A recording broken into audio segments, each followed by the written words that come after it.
40분 동안 핵심적인 주제를 말씀드리겠습니다. 정광훈 목사님께서 제게 대한민국이 지금 위기의 본질이 뭔지를 말씀해 달라고 해서 제가 준비를 했습니다. 두 가지를 준비했습니다. 하나는 대한민국의 지금 선거라든가 이런 게 정치 현실에 북한의 대남 공작이 깊이 개입되어 있다는 사실 하나 하고요. 두 번째는 지금 대한민국의 반체제 세력들이 자유민주주의 체제를 파괴하기 위해서 마을을 장악해 나가는 기도를 실체를 여러분들에게 말씀드리겠습니다. 자, 지금 대한민국은 체제전쟁 중입니다. 체제전쟁 중이라 하면 자유민주주의 체제를 지킬 수 있느냐, 아니면 자유민주주의 체제를 무너뜨리고 사회주의 체제로 만드느냐에 지금 심각한 체제전쟁이고 체제 줄다리기 중이라는 사실을 아셔야 합니다. 여러분들 일반적으로는 이 위기의 본질을 잘 모르는 분이 많아요. 제가 김철홍 교수라고 잘 아시죠? 장신대 교수님한테 대선이 있기 전에 제가 물어봤어요. 만약에 이재명 체제가 들었으면 어떻게 될 것 같으냐 했더니 한 3년쯤 되면 사회주의 체제로 들어가지 않겠느냐, 그 다음에 5년 내에는 연방제 통일이 될 것 같다, 이렇게 이야기를 했습니다. 우리나라의 사상 분야의 최고의 권위자이신 양동환 교수님께 제가 전화를 했습니다. 윤석열 대통령이 당선된 후에 전화를 했더니 어떻게 생각하십니까? 그랬더니 5년 체제 위기가 연장됐을 뿐이야, 이렇게 말씀을 하시더라고요. 지금 우리는 심각한 체제 위기에 직면해 있습니다. 벼랑 끝에 서 있다고 할 수 있습니다. 자, 그런데 이 지금 대한민국의 체제 위기는 박근혜 대통령 탄핵 때 등장한 게 아니고 100년 됐습니다. 그래서 100년 전쟁이라고 하죠. 이 땅에 이민족한테 공산주의 사상이 들어온 게 1918년이니까 그때로부터 지금까지 100년 됐습니다. 지금 오늘날 대한민국의 문재인 정권을 이끌었던 주사파는 1980년대 대학가에서 갑자기, 물론 갑자기는 아닙니다만 이유가 있습니다만, 북한에서 양육한, 북한의 김일성을 수령님으로 모시는 그런 주사파들이 우후죽순처럼 등장을 했고, 그 사람들이 30년의 세월이 지난 후에 대한민국을 결국은 선거로 정권을 장악하고 이제 5년 동안 그들의 세상을 만들려고 하다가 지금 놓쳐버렸습니다. 지금 대한민국이 이러한 그들의 소나기에서 정권을 찾은 것은 기적이라고 밖에 볼 수가 없습니다. 이것은 하나님의 역사가 우리 대한민국을 마지막 기회를 주신 것이다, 이렇게 생각합니다. 자, 이 정도로 하고요. 자, 그러면 지금 선거에 북한이 어떻게 개입을 했는지 제가 간략하게 설명을 해드리겠습니다. 시간이 많으면 1시간도 할 수 있는 내용인데요. 지금 저는 북한의 대남 공작, 그것도 선거 공작에 있어서 핵심은 뭐냐, 이석기를 적극 지원했다는 사실입니다. 여러분들이 2006년도 10월 달에 1심이라는 간첩단 사건이 적발됐습니다. 자, 그 다음에 2011년도 8월 달에는 인천 중심으로 활동하던 왕재산이라는 간첩단이 적발됐습니다. 작년 7월 달에는 충북 동지회라는 간첩단이 적발됐습니다. 이 세 간첩단 사건의 공통분모는 뭐냐 하면은 이석기입니다. 이석기가 이끌어가는 경기동부연합과 다 연계관계가 있다는 사실입니다. 여러분들은 9년 동안 이석기가 교도소에 있었으니까 아무런 힘이 없는 것으로 생각하지만 그 사람이 교도소에 있는 동안에도 그들이 만든 세력은 점점점 커져서 이제는 성남 용인 지역이 아니고 이제는 대한민국 전역을 커버하고 있다, 이렇게 생각하시면 됩니다. 자, 그러면요, 어떤 신문에 CBS 노컷뉴스에 보면은 이석기 사진이 있고 뒤에 군자산의 약속이라고 되어 있습니다. 2001년도 9월 달에 충북 괴산에 가면 군자산이라는 산이 있는데요, 거기서 전국연합, 그러니까 NL계, 우리로 말하면 주사파들의 어떤 전선체인 전국연합회 대표자들이 한 700명 정도가 모여가지고 회합을 했습니다. 무슨 회합을 했느냐 하면 주제는 3년의 계획, 10년의 전망. 3년 안에 PD결이 만든 민노당에 들어가서 당권을 장악할 것이다. 누가? 주사파들이. 그 다음에 그 정당을 발전시켜서 10년 안에 정권을 잡을 것이다. 그 10년이 언제냐 하면 2012년도 대선입니다. 제가 그때 생각한데, 아니 2000년도 1월 달에 만든 신생정당 민노당 안에 2001년도 다음 해에 국회의원 한 명도 없는 정당에 자기들이 들어가서 3년 안에 당권을 장악하겠다? 그거는 가능할 수 있습니다. 그런데 국회의원 한 명 없는 정당에 들어가서 10년 안에 대권을 장악하겠다고요? 저는 그래서 이 사람들이 정신이 좀 온전치 못하구나 생각했습니다. 그런데 2012년도 대선에 일어난 상황을 보고 제가 깜짝 놀라가지고 그들이 정권을 잡을 수 있는 바로 일보 앞에서 놓쳐버렸습니다. 자, 거기에 대해서 제가 설명을 드리겠습니다. 자, 그런데요. 자, 이거는 1심의 사건의 핵심은 뭐냐? 북한이 대남 공작기관이 남한에 있는 이석기 그룹 경기동부 연합으로 하여금 민노당의 당권을 장악하도록 적극 백업하다가 들킨 사건이 바로 1심의 사건입니다. 당권을 장악하는데 북한에서요 어떻게 하냐면 당대표는 누구 시켜라, 사무총장은 누구 시켜라, 북한의 대북 접촉창구는 누구를 시켜라. 전부 다가 누구라고요? 이석기의 경기동부 연합 요원으로 하여금 다 장악하도록 지령을 내렸습니다. 그 다음에 서울시당을 장악하는데 그 서울시당에 있는 경기동부 연합 세력으로 하여금 서울시당을 장악하도록, 그러니까 당 상부와 당 하부를 완벽하게 장악하도록 지령 내렸던 것이 바로 1심의 간첩단 사건이다. 그런데 2006년도 10월 달에 국정원장이었던 김순규 원장에 의해 가지고 그 실체가 밝혀짐으로써 국민들이 이제 깜짝 놀라게 됐었죠. 자, 그리고 세월이 흘러 2011년도 8월 달에요. 인천 중심으로 활동하던 왕재산이라는 간첩단이 적발됐습니다. 여러 가지가 있습니다만 김동혁이라는 그 주모자의 노트북을 펴보니까 북한의 대남 공작 지령들이 다 그대로 담겨져 있었습니다. 그런데 그 핵심이 뭐냐? 선거와 관련된 내용은 이렇습니다. 민노당을 중심으로 진보대 통합정당을 구성하라. 자, 민노당이 그때 진보신당화가 이렇게 분열이 되어 있었기 때문에 국회의원 4명밖에 없었어요. 이래 가지고는 대권을 못 잡는다. 그러니까 진보신당도 넣고 노무현당, 국참당도 넣고 그렇게 해서 더 큰 진보정당을 만들어라고 지령이 내려졌습니다. 그런 후에는 이 대통합진보당과 민주당과 야권연대를 해라. 만약에 혹시나 추진하다가 의문사항이 있으면 본사로 문의하라. 본사가 어딜까요? 예, 북한이죠.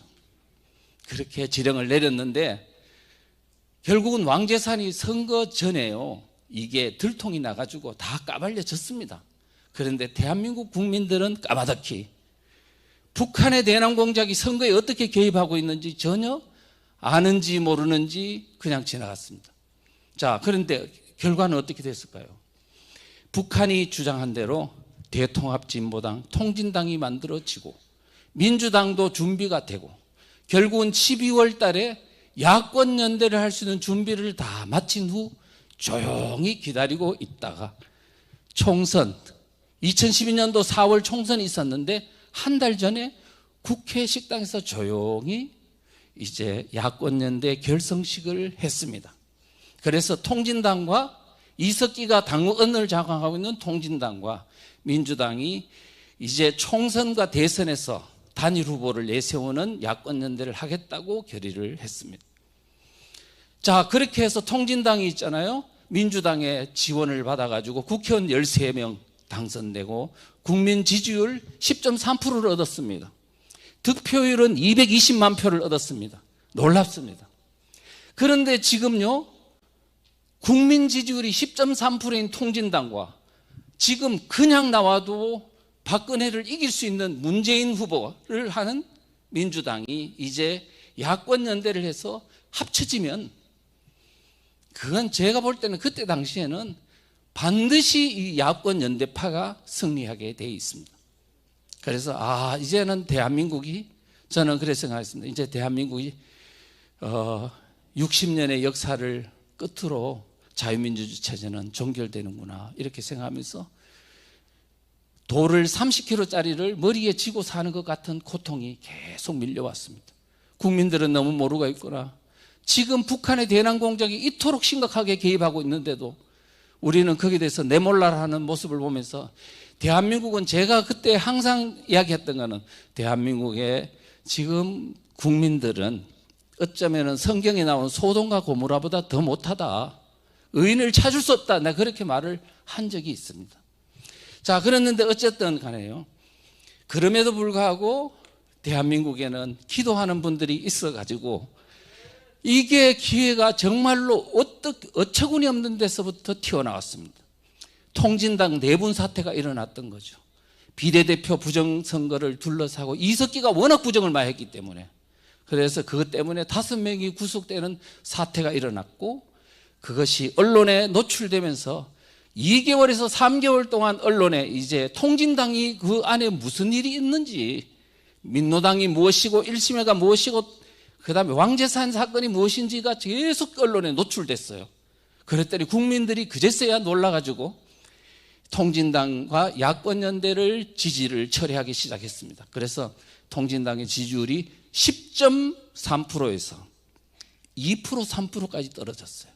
그래가지고 결국 민주당이 통진당과 야권연대를 깨더라고요. 문재인 후보 단독으로 출마했는데도 12월 19일 날 대통령 선거에서 박근혜 대통령을 오전에서는 이기고 있었다고 합니다. 그래서 연세 드신 노인네들이 지팡이를 짚고 선거장에 나가서 골든크로스 일어나가지고 겨우 박근혜 대통령이 당선됐다는 거예요. 그런데도 우리는 마치 선거의 여왕이 그냥 너무나 능력이 뛰어나가지고 이긴 줄 알고, 할아버지 할머니들이 목숨 걸고 지팡이 짚고 투표장에 갔던 사실을 까마득 잊고 있다가 바로 끌어내리지는 사태가 벌어지게 됐던 거죠. 우리는 이 대한민국에서 다가오는 북한과 연결된 세력들의 어떤 대한민국 체제를 뒤집어 엎는 그러한 시도들에 대해 우리 국민들이 너무나 무관심하고 관심이 없었기 때문에 당한 재난이다, 이렇게 생각을 합니다. 자, 그 정도로 하고요. 이번 대선도 사실은요, 사실 위험했습니다. 왜냐하면은 민주당 게시판에 보니까 이재명 세력이 구통진당 세력이래요.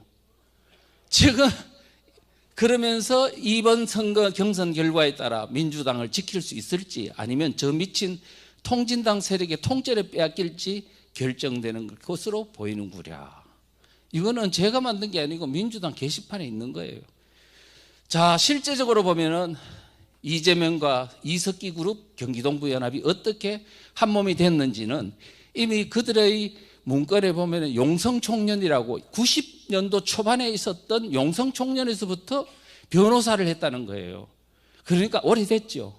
그런데 많은 사람들은 2010년도 지방선거 때 이재명이 처음으로 등장했을 때 민노당, 그러니까 이석기 그룹에 있는 김미희가 사퇴를 하고 후보를 야권연대를 해주는 바람에 당선이 됐다는 거예요. 그래서 이재명 시장이 바로 이제 인수위원회를 할 때 김미희를 바로 인수위원장으로 임명하고 경기동부연합이 거기에 들어갔습니다.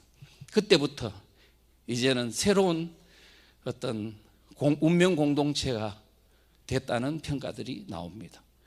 자, 이와 같았는데 지금 이제 세월이 흘러가지고 대통령 후보까지 했다가 이제 했죠. 그런데 작년에 2021년도 7월 달에 적발된 충북 동지회를 보면요, 거기서 뭐가 나왔냐면은 충북 동지회에서요, 북한에다가 이런 이야기를 했어요. 이 지사를 대선 후보로 지금 밀어달라는 그 내용을 통지문을 북한한테 보냈습니다. 보냈더니 북한에서는 아직 이재명 후보가 대선 후보로 나서자면 넘어야 될 산이 많다. 당선되면 회사에서 바라는 통일 대통령이 될 수 있겠는가, 그런 문제도 아직 남아있다. 시간이 있으니까 기다려라 그랬어요. 그런데 아마도 후보로 당선된 걸 보면 뭔가 모종의 용인이 있지 않냐, 이런 생각이 듭니다. 이와 같은 심각한 상황이 벌어졌는데도 불구하고 우리 대한민국 기독교인들은 어떻게 이번에 대선에 임했느냐를 생각해 보십시오. 제가 여론조사 공정이라고 있어요. 거기서 기독교인들이 이번에 3구 대선에서 후보를 어떻게 지지했는지 여론조사를 했는데 이재명 후보 지지율이 윤석열 후보 지지율보다 1.3% 더 높게 나왔습니다. 기독교인들이요. 그럼 뭘까요, 이게? 지금 우리가 지금 대한민국에서 벌어지고 있는 체제전쟁의 실상을 전혀 모르고 있다는 얘기입니다.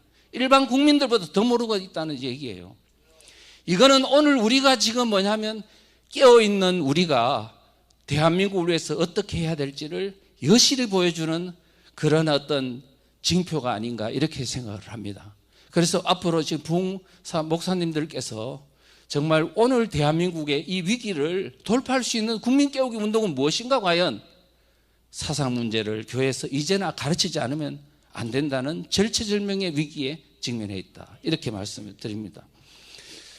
자, 그 다음에는 제가 아까 우리 말씀한 대로 저는요, 마을이 지금 위기에 빠져가고 있습니다. 마을이 좌파들에게 장악당해 가고 있어서 이것이 얼마나 심각한 상황인지는 우리가 좀 더 공부를 해 보셔야 됩니다. 그런데 너무나 어렵게도 지금은 학자들이나 그 다음에 전문가들조차도 워낙 이게 범위가 넓고 그 다음에 분열적이고 이렇게 돼 있기 때문에 이 체제 위기가 마을에서 어떻게 구현되고 하는지를 잘 모릅니다. 그래서 오늘 제가 시간은 없지만 간략하게 그 실상을 여러분들에게 말씀드리겠습니다. 문재인 대통령은 정권 잡자마자 2017년도 5월 10일 날 대통령 선거가 당선되고요, 다음 달인 6월 달에 전국 시도지사를 모아놓고 이렇게 말했습니다. 연방제에 버금가는 지방분권을 이루겠다.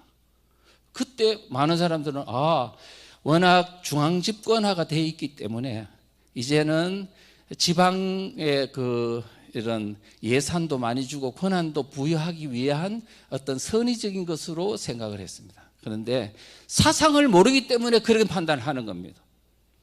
그래서 저는 뭐냐면 이게 앞으로 어떻게 변해나갈지 모르겠다 관찰을 했습니다. 그런데 아니나 다를까 2018년도 3월 달에 평창 올림픽이 있는 다음 달에 더불어민주당 헌법 개헌안을 발의했어요. 그런데 거기 보니까 헌법 제1조 3항이 새로 만들어졌는데 상징적 조항인 그 1조 안에 무슨 내용이 들어있냐 하니까 대한민국은 지방분권국가를 지향한다. 아니, 세상에 대한민국은 민주공화국이다. 주권은 국민에게 있고 모든 권력은 국민으로부터 나온다. 이게 지금 헌법 1조와 같은 중요한 대목인데 거기에 지방분권 조항이 들어가 있다. 120몇 조에 들어가 있다면 이해가 하겠는데 1조에 들어가 있다는 건 이거 저는 어떻게 생각하냐, 앞으로 문재인 정권은 지방분권이라는 걸 가지고 체제를 바꾸려고 하는구나, 그렇게 이제 경계심을 가졌습니다. 그리고 나서 이제 그랬는데 사실은 지금 대한민국에요, 마을 공동체 방식의 베네수엘라 그러니까 지금 여러분들이 주민자치회, 그다음에 또 그와 관련된 마을 교육 공동체, 자치경찰제 등등 3,491개 읍면동에서 일어나고 있는 이 좌파들이 장악하려고 하는 이러한 시도는 도대체 어디서 온 것이냐? 물론 2000년도 초반부터요, 지금 이미 좌파들 사이에서는 마을로 내려가자, 귀촌 귀농운동이 본격적으로 일어났고, 그래서 강원도, 충청도, 경상도 등 지방 마을로 그 장악해 나가는 시도를 했습니다. 20년 정도 됐고, 그 다음에 마포에 가면 성미산 마을이라고 있는 좌파 마을 공화국이 있습니다. 사회주의 공동체 마을이라 할 수 있는데, 이 모델이 박원순 시장에 의해서 2012년도 9월 달부터 이제 본격적으로 서울시 예산으로 서울시 전역에 그것을 확장하고 만드는 작업을 했습니다. 지금은 전국에 다 퍼져 있습니다. 이런 기반 위에 주민자치회, 그 다음에 마을 교육 공동체 같은 또 경제 공동체를 만드는 작업들이 지금 법제화되고 있는 상태에 이르렀다 하는 것을 알 수 있습니다. 자, 이 정도로 하고요. 자, 그런데 이 모델이 어디서 나왔냐? 외국 모델은 베네수엘라에서 왔습니다. 차베스라는 사람은요, 98년도에 대통령 선거로 당선이 됐는데 이 사람이 2000년도 들어와서 이제 장기 집권을 노리기 위해서 뭘 만들었냐 하면 마을마다 주민자치회라는 걸 만들어 가지고 그 동 지역에 있는 좌파들로 하여금 그 주민들을 통제하고 돈을 가지고 그들을 유혹하고 매수할 수 있는 그러한 시스템을 구축했다고요. 그래서 그때부터 이 지금 대한민국에 있는 좌파들이, 마을 활동가들이 이제 점점점 베네수엘라 모델을 연구하기 시작하더라고요. 지금 여러분들이 보시면 지금 여기에서는 안 나옵니다만 보시면 이 베네수엘라에 있는 자치 전문가들을 불러가 세미나도 하고 책도 만들고 많이 했어요. 그걸 다 읽어봤더니 이야, 그렇구나. 바로 차베스가 마두로가 지향했던 게 이게 어떤 의미가 있느냐 하면, 여러분 보십시오. 베네수엘라는요, 어떤 석유 매장량이 세계 1위입니다. 사우디아라비아보다 더 많아요. 그러니까 얼마나 부국입니까? 그런데 98년도에 차베스가 정권을 잡은 후에 20년 만에 나라가 완전히 거들났습니다. 2018년도에는 1인당이 아니고요, 물가 상승률이 연간 600배가 증가했습니다. 그 다음에 화폐 개혁을 해서 좀 완화된 지금 상황에서도 작년의 경우 물가 상승률이 6배입니다. 자, 이 정도가 돼버리면요, 경제가 완전히 초토화돼 버립니다. 기업이 성장할 수도 없고 판매할 수도 없습니다. 모든 게 올스톱입니다. 자, 그래가지고 많은 사람들은 국민의 20%는 살기 위해서 망명하고요, 그 다음에 중산층도 쓰레기통을 뒤지게 되고 살인율 세계 1위, 살 수 없는 나라가 돼버렸습니다. 그런데 저는 이 사람들에게 너무 궁금했던 건, 이렇게 나라를 망치면 다른 정당한테 정권을 줘야 되지 않습니까? 선거를, 투표를 줘야 되지 않습니까? 안 주는 거야. 이유가 뭐지? 많은 사람들은 포퓰리즘 때문이라 그래요. 그거 아닙니다. 주민자치의 마을을 장악했기 때문입니다. 지금은 안 그래도 살 수 없고 직장이 없는 그 베네수엘라 상황에서 마을을 장악하고 있는 마을 활동가들에게 잘못 보였고 밉보였을 때 먹고 살 수 있겠느냐? 살 수 없습니다. 결국 그때부터는 발목이 잡히고 목줄이 잡히는 노예 상태에 이르게 됩니다. 무조건 그들에게 표를 던지게 됩니다. 물론 부정선거 도미니안 시스템을 개발해가지고 했던 요소도 있겠지만, 그래서 우리는 지금 그 사람들이 그 어떤 지방자치의 설치 모델을 우리나라에 지금 확장하고 있다는 사실을 아셔야 됩니다. 자, 그러면요, 이 좌파 정권의 활동가들의 마을 법안들을 보면요, 자, 보십시오. 좌파 마을 활동가, 좌파 마을 조직들이 3,491개 읍면동별로 그들의 어떤 통제에 따르는 시스템을 구축하고 있는데, 첫째는 주민자치회, 또 두 번째는 마을 교육 공동체, 세 번째는 마을 경제 공동체, 그래서 협동조합이나 사회적 기업 같은 거, 네 번째는 자치경찰제, 이런 것들을 만들어 가지고 거기서 전체 연결망을 좌파 마을 활동가들이 장악하고 하도록 한다는 겁니다. 이제 이게 완전히 장악하려고 하다가 정권이 놓치는 바람에 지금 그렇게 됐기 때문에 앞으로 이게 만약에 정권이 재창출이 됐더라면 여러분들은 곧 몇 년 안에 그들의 실체를 볼 뻔했습니다. 자, 그래서요, 그 다음에는 뭐냐면 제가 이 주민자치기본법 공산화의 길목이란 책을 썼는데요. 작년 2월 달에 알고 3월 12일 날 출간을 했습니다. 제가 지금 이 주민자치기본법 책을 쓰고 강의를 언제부터 했냐? 5월 달부터 했어요. 5월 달부터 했는데 지금 어떻게 됐냐? 법 저지됐습니다. 예. 지금 있잖아요. 왜 저지됐느냐? 왜 저지됐냐면 이유가 있습니다. 제가 강의를 잘해서 많은 분들이 도와줬어가 아니고 결국 뭐냐면 국민들을 깨웠기 때문에 저지된 겁니다. 사실은요, 마을 활동가들이 작년에요, 초에 얼마나 이거를 학수고대하면서 지금 당을 압박했는지 아세요? 그리고 이 법을 통과시키려고 연대체도 만들고 했습니다만은 제가 꾸준히 마을이 위험합니다, 마을이 위험합니다 했더니 얼마나 심각한지 그거를 일반 분 모르고 있다가 이 법이 심각하다는 사실을 국민들이 한 사람 두 사람 알려지면서 유튜브들이요 다 사라졌습니다. 그 다음에 그 주민자치에 설명하는 유튜버들 뒤에 댓글이 완전히 싹 바뀌어버렸어요. 내 강의하면서부터. 그래서 뭐냐, 많은 사람들은 그래서 저보고 아니 국회의원이 180석이나 되는데 통과 안 되겠어? 그러더라고요. 그건 저는 전혀 실망하지 않았습니다. 왜? 통과시켜라. 그러면 내가 그 악법을 가지고 이런 악법을 통과시키는 나쁜 정권이라는 걸 계속 국민들한테 알려가지고 완전히 박살을 내놓겠다 그랬어요. 근데 제가요 하나만 추가적으로 좀 설명을 드릴게요. 뭐냐 하면은 지금 우리 기독교에서 동성애 반대, 차별금지법 반대를 하지 않습니까? 하는데 지금 기독교에서는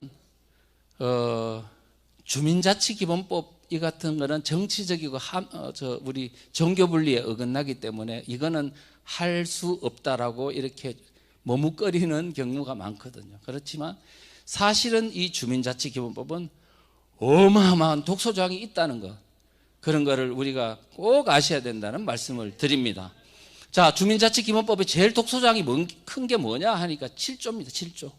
그러니까 지금까지 주민이라 하면 그 동네에 살고 주민등록이 되어 있는 사람만 주민이라 했습니다. 그런데 이 법은요, 가짜 주민들을 대거 주민으로 이용을 해줍니다. 그래서 누가 있냐?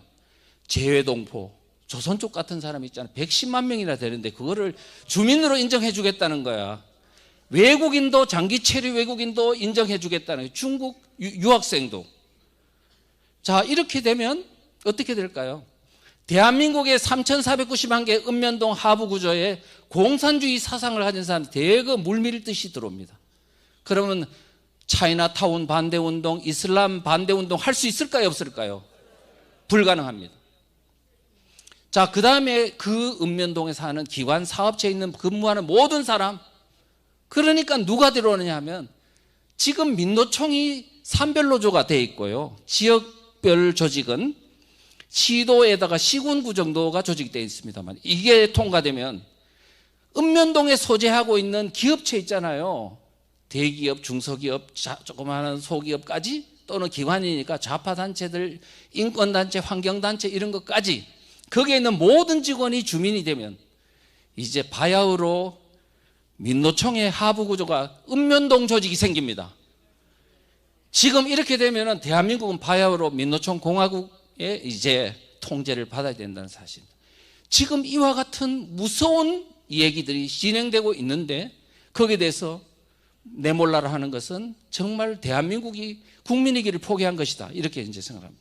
그 다음에 그 지역 내에 있는 학교, 초등학교, 중학교, 고등학교, 대학교, 성인학교, 좌파형 마을학교까지 모든 교육기관에 소속된 학생과 교직원이 주민이 되도록 해놨습니다.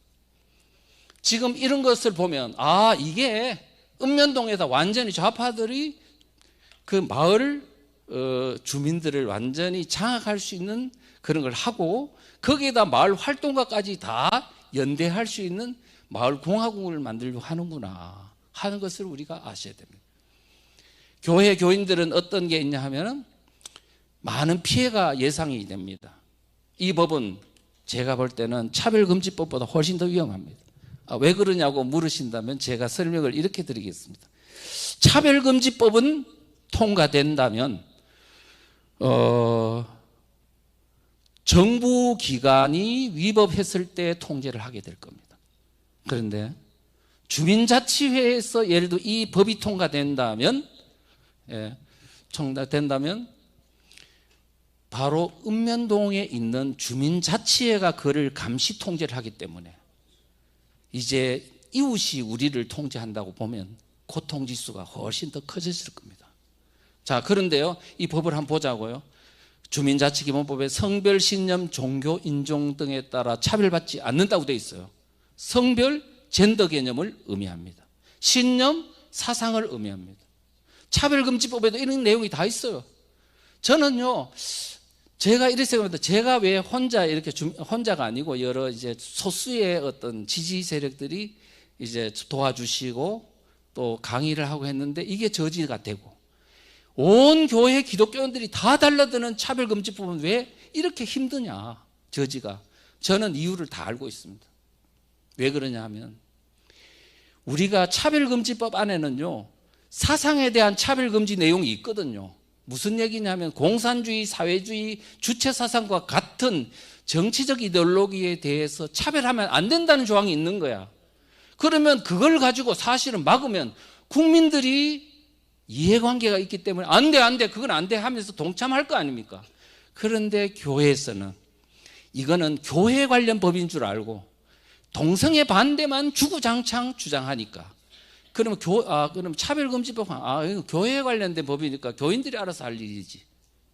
국민들이 안 나서는 겁니다. 제가 볼 때는 프레임이 잘못됐습니다. 저 같으면 그래 안 하겠습니다. 그런데 지금 문제는 뭐냐면 교회가 사상 문제를 이야기하고 정치 이야기를 하면 저 양반은 좀 정치 정교 분리에 어긋나는 말씀을 해. 저런 사람은 강사로 부를 수 없어. 그러니까 제가요, 교회에는 별로 강의를 못합니다. 사실은 교회를 살리려면 어디하고 엮어야 돼요? 온 국민하고 엮어야 됩니다. 그 이해되십니까? 예. 이제 앞으로는 이제 제발 앞으로 이러한 어떤 것에 국민을 같이 엮으십시오. 국민을 살리고 자유민주 체제를 살려줘야 앞으로 이 위기가 돌파됐을 때 교회가 앞장섰어. 그러면 그게 전도 자체가 된다고요. 그런데 왜 우리는 교회만 지키려고 하십니까? 그거는 편하려고 하는 거라고 생각합니다. 우리는 절대로 대한민국 국민들을 우리 교회는 사랑하고 체제를 지켜야 합니다. 예, 그런 말씀을 드리고요. 자, 그런데 지금 분과도 뭐 그런 건 넘어가고요. 자, 그 다음에 이제 주민자치기본법의 상당한 지금 독소조항 중에 하나는 주민자치회가 해당 지역 내에 있는 주민들에 대한 민감한 정보 수집 권한을 줬다는 사실입니다. 어느 정도로 줬느냐 하니까 주민자치회는요 3,491개의 읍면동별로 있는 거잖아요. 이러한 기관이 그 지역 내에 있는 주민들에 대한 민감한 정보, 예를 들면 주민등록번호, 그 다음에 전화번호, 휴대폰 전화뿐만 아니고 정부에 소유하고 있는 정보 있죠. 예를 들면은 경찰이 갖고 있는 수사정보, 그 다음에 국세청, 관세청이 가지고 있는 세무정보, 그 다음에 다른 어떤 모든 이런 일반적인 정보를 주민자치회가 정부기관한테 내놔라 그러면은 줘야 돼요. 이 법에 보면은 그렇게 되어 있습니다. 어떻게 되어 있냐면 요청받은 자는 따라야 한다. 행안부 장관도, 경찰청장도, 관세청장도, 그 밑에 있는 산하기관인 세무서장까지도 주민자치회가 주민에 대한 정보 내놓으라고 하면 다 줘야 되는 거야. 세상에 이런 게 어디 있습니까? 여러분 지금 문재인 정권 동안에 얼마나 고통받았습니까? 이와 같은 정보 수집이 모여가지고 이제 대한민국에 있는 모든 하부에 있는 대한민국 국민들과 교회를 억압하고 그다음 박해하는 그런데 이용될 정보를 자기들 손아귀에 넣어준다? 마을 활동가들한테 넣어준다? 어떻게 생각하십니까? 안 되죠. 그런데 저는요, 그런데 문제는 이 정보를 어디서 관리할 거냐? 저는 궁금했어요. 그런데 찾아보니까 드디어 그것을 민간 주민들에 대한 정보를 수집 관리할 기구를 만들었더라고요. 법안을 발의해놨어요. 자, 진선미 의원이 발의한 마을공동체 기본법안에 보면 행안부 장관 산하의 마을공동체 종합정보지원 시스템이라는 민간정보기구를 두고 있었어요. 그 다음에 서영교 의원이 발의한 그 법안에도 행안부 장관 산하의 종합정보 시스템을 구축 운영하도록 법안을 발의했습니다. 저는 그걸 보고 여기서 관리하겠구나. 만약에 우리가 이재명 시대가 왔으면 이게 바로 구현될 뻔했습니다. 우리나라는요, CCTV가 세계에서 제일 많이 설치되어 있고 거기다 중국에서 안면 인식 기술이 또 수입된다면 어떤 일이 벌어질까요? 이미 코로나 전국하에서 여러분들은 QR코드를 통해서 훈련 다 했습니다. 동선이 어디로 다니는지 다 파악할 수 있는 그것이 지금 여기에 수집된 정보와 합체될 때 과연 우리는 어떤 상황 속에서 대한민국이 살아가야 되느냐. 여러분들은 이런 것들을 잘 염두에 두셔야 합니다. 좌파 활동가들은 마을공화국을 장악하려고 해요. 좌파 마을 활동가들이 읍면동을 장악하려는 이유가 무엇이냐 하면요, 영구 집권 체제를 구축하기 위해서입니다. 선거 때마다 승리하기 위해서입니다.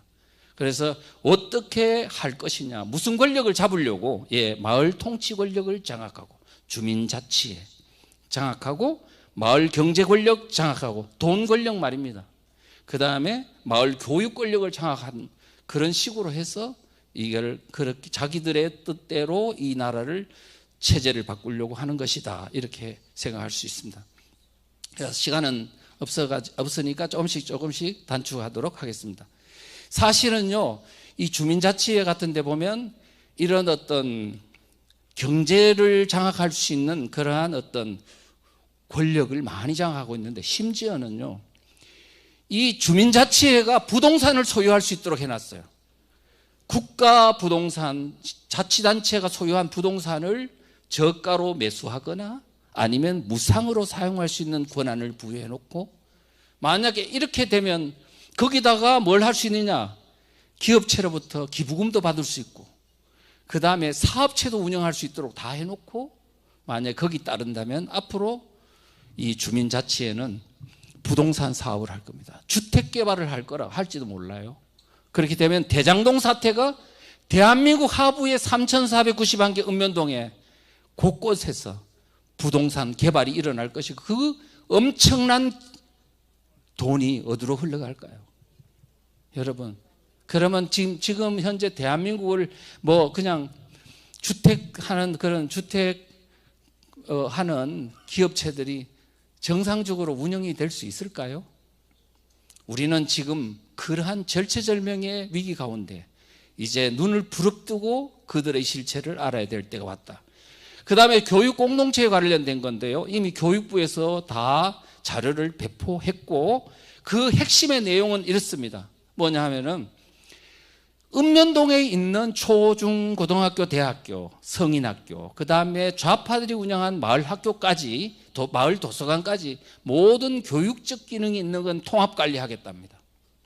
이 뜻은 정부로부터 지원받지 못하는 좌파 교육기관한테 돈을 받을 수 있도록 하겠다는 겁니다. 그 다음에 그 읍면동에 있는 모든 교육기관에 있는 교사와 강사들을 통합관리하겠다. 그 뜻은 마을 강사들을 이제는 정규학교에 강의를 넣겠다는 겁니다. 중학교, 고등학교, 대학교 넣는데 뭘 가르칠 거냐? 마르크스 사상 같은 걸 가르칠 겁니다. 자, 그 다음에 또 하나는 학생들만 가르치는 게 아니고 이제는 학부모도 가르치겠다. 그 다음에 주민들도 가르치겠다. 그래서 요람에서 무덤까지 교육을 시키겠다고 그들은 슬로건을 내세웠습니다. 여러분들 지금 이런 미래상을, 우리 마을의 형태를 마을의 모습을 원하십니까? 아니죠. 우리가 그것을 실체를 모르면 결국은 그들의 노예가 될 수밖에 없습니다. 이제 마을에서 그들을 몰아내야 합니다. 지켜내야 합니다. 누가? 교회가. 네, 그런 말씀을 드리고요. 자치경찰제 좀 설명을 드리겠습니다. 지금 여러분들은 자치경찰제가 이미 시행되고 있습니다. 작년 7월 1일부로. 자, 그런데 핵심이 뭐냐? 자치경찰, 예를 들면 그 생활안전이나 교통경비나 학교폭력 같은 및 주민밀착형 어떤 범죄에 대하여 수사권을 갖는 자치경찰제를 운영하는데요. 그런데 겉으로 보면 매우 아름답습니다. 주민들을 위하여 하겠다고 하니까. 그런데 여러분들이 자치경찰을 업무를 수행하는 경찰의 숫자가 얼마냐? 한 4만 명이 넘습니다. 12만 넘는 경찰 인력 중에. 그런데 지금 이 자치경찰 업무의 가장 컨트롤 타워가 어디냐 하면 시도지사 밑에 시도경찰위원회입니다. 그런데 이 7명인데요. 이 7명의 선발 기준이 뭐냐? 시도의회 추천 2명, 시도지사 추천 2명, 교육감 추천 1명 등등입니다. 그러니까 이미 마을이 장악당한 과거 지난 지방선거 이전에 그들은 이미 다 포진을 했기 때문에 이미 그 시도 자치경찰은 그들의 손아귀에 들어갔다. 그래서 검수왕박, 검찰의 수사권을 완전 박탈해가지고 경찰한테 넘기는 이유는 이미 하부에 경찰 기능이 그들의 손아귀에 있기 때문입니다. 자, 이런 것들 하고요. 그 다음에 전국에 있는 이제 그 읍면동별 조직들을 이제 전체주의 구조로 이제 하는 조직들을 만들어 놓았다는 걸 말씀을 드리고요. 제가 이러한 시스템을 중국 행정 전문가한테 물어봤습니다. 이거 이렇게 지금 하려고 한다 그랬더니 중국 지방 시스템하고 똑같네요 그러더라고. 중국 공산당이 모든 군대, 행정, 지방 이런 사법기구까지 다 감시 감독하는 기구를 가지고 있다 그렇게 이야기를 하더라고요. 자, 이건 넘어가겠습니다. 마지막으로 교회 어떻게 할 것이냐? 이제 우리는 교회가 이제 단순하게 정교분리라는 그런 프레임에 갇히지 말고 그 개념을 바꾸자고요. 정치의 종교 불간섭 원칙이라고. 정치가 종교를 간섭 못하는 거지 종교가 정치를 간섭 못하게 하는 원칙이 아닌데도 우리는 그 프레임에 갇혀 있다는 것. 이제는 나서야 합니다. 왜? 그 자체가 교회를 지키는 거니까요. 그래서 저는요 1000만 명 서명을 지금 우리 정광훈 목사님께서 하시는데 지금 우리가 마을을 장악하는 이들의 어떤 그 시도를 격퇴하려면 우리도 조직에는 조직으로 교육에는 교육으로 아멘. 맞대응하지 않으면 우리는 절대로 이것을 이길 수 없다. 그래서 이 조직이 필요하다는 말씀을 드리고요. 그래서 3,491개의 읍면동별로 소모임을 만들어야 됩니다. 그래서 소책자를 나눠줘야 돼. 자기가 가르치기 어려워요. 이게 너무 복잡해서. 그래서 16페이지짜리 마을로 간 체제전쟁 지금 뒤에 있으니까 그걸 가지고 보시고 나눠주시고 대한민국은 체제전쟁 중이란 책도 있으니 그런 것도 보시고 해서 하고 장차는 뭐냐면 목사님들이나 리더는 큰 책도 보시고 또 관련 책들도 보시고 많은 학습을 하셔서 앞으로 대한민국이 마을에서 그들의 손아귀에 권력이 넘어가지 않도록 우리가 최선을 다해야 할 것입니다. 감사합니다. 감사합니다. 우리 교수님.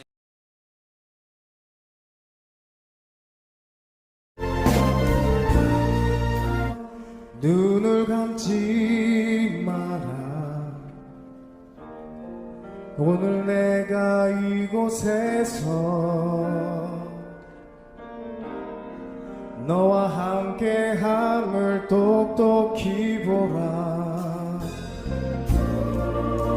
내 발 옆에 그 돌을 주라. 자식 없어 마라.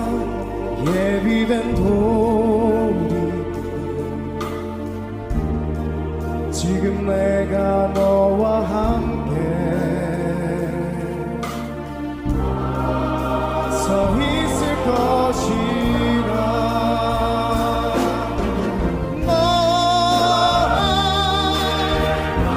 너의 손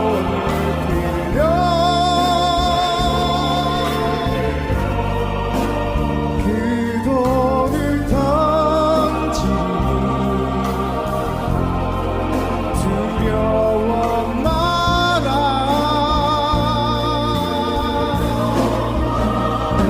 내가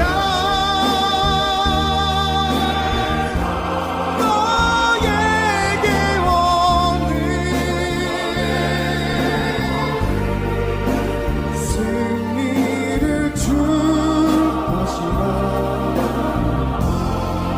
너의 손을 들어라.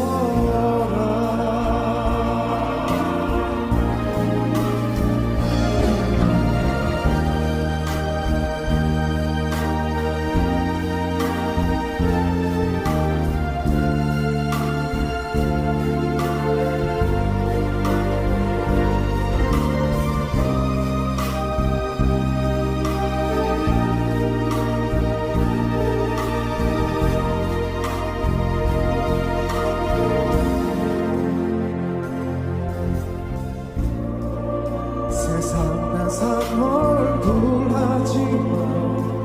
힘들어 죽겠단 언어를 바꿔라.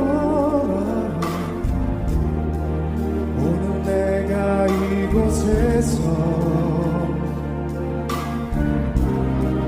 너와 함께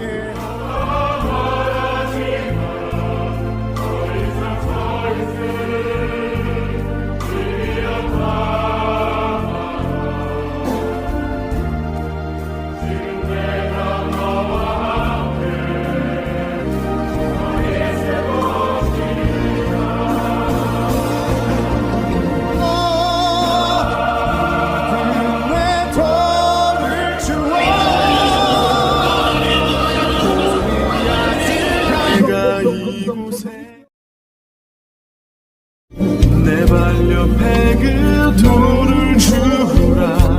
자신 없어 마라. 예비된 물 지금 내가 너와 함께 서 있을 것이다.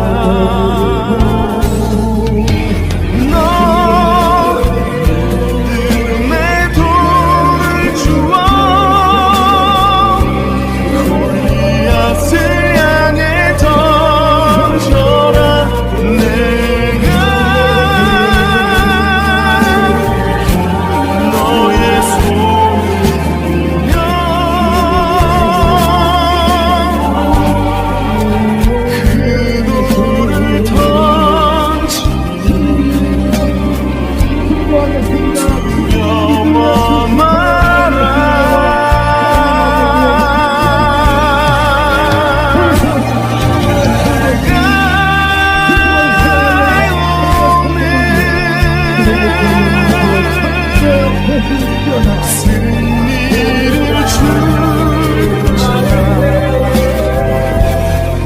너의 돌을 들어라.